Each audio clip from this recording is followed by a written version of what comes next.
அமெரிக்க ஜனாதிபதி Donald Trump மற்றும் இஸ்ரேலிய பிரதமர் பெஞ்சமின் நெத்தன்யாகுவுக்கு இடையே இடம்பெற்ற மிக இரகசியமான தொலைபேசி உரையாடல் குறித்த தகவல் தற்போது வழியாக இருக்கிறது. ஈரான் மீதான அமெரிக்க இஸ்ரேல் வான்வழி தாக்குதலுக்கு முன்னதாக இடம்பெற்ற மிக முக்கியமான ரகசியமான உரையாடல் அது என தெரிய வந்திருக்கிறது. ஈரானிய முன்னாள் உச்ச தலைவர் அயதுல்லா அலி கமேனி மற்றும் அவரது முக்கியமான தளபதிகள் தெஹ்ரானில் ரகசியமாக சந்தித்துக் கொள்வதை உளவுத்துறையினர் உறுதி செய்தனர். இந்த சந்திப்பு முதலில் சனிக்கிழமை இரவு நடைபெறவிருந்தது.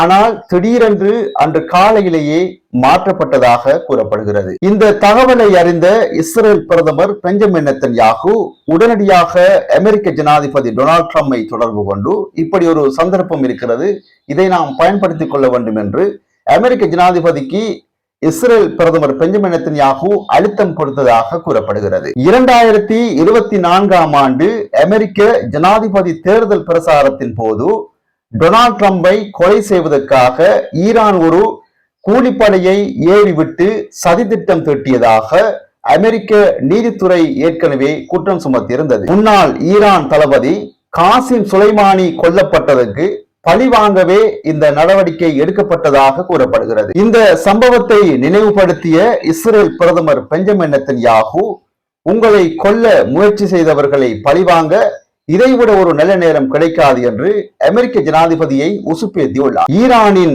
அச்சுறுத்தலை நிரந்தரமாக முடிவுக்கு கொண்டு வர இதுவே சரியான நேரம் என அவர் மீண்டும் அழுத்தம் கொடுத்துள்ளார். நெத்தன்யாகுவின் வாதத்தை ஏற்று பிப்ரவரி 27ஆம் தேதி ட்ரம்ப் தாக்குதலுக்கு ஒப்புக்கொண்டுள்ளார். அதனைத் தொடர்ந்து 28ஆம் தேதி ஈரானில் குண்டுமலைகள் பொழியப்பட்டன. இதனைத் தொடர்ந்து அயதுல்லா அலி கமேனி கொல்லப்பட்டதாக டொனால்ட் ட்ரம்ப் அன்று மாலை அறிவித்திருந்த நிலையில் ஈரானுடைய பதில் தாக்குதலில் அமெரிக்க இராணுவ வீரர்கள் 13 பேர் கொல்லப்பட்டமையும் குறிப்பிடத்தக்கது.